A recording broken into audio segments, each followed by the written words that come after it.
It's part 18 of our huge loft room renovation, and Huns, we are so nearly there, and I have a whole finished ensuite to reveal to you right now. In April we had no roof, no floors, no hope, but now we have an actual room back, paint and wallpaper on the walls, a fireplace hearth we built and tiled ourselves, and now it's finishing touches time. We had MDF eaves storage doors to fit handles on, prime and paint, which was one of those DIY jobs that doesn't actually make you hate your life. It's fairly quick, it's pretty easy, and my brain can just...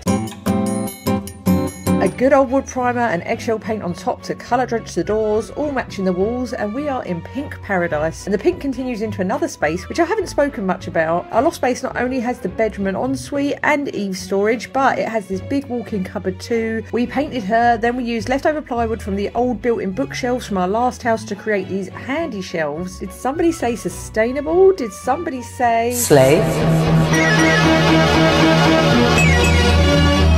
Anyway, now let's see the ensuite. Real ones will remember this and this. And now we did it, Joe. We have a bathroom. Honestly, I am so happy with this little room. It's serving pattern, it's serving texture. I'm gonna serve exactly what you are.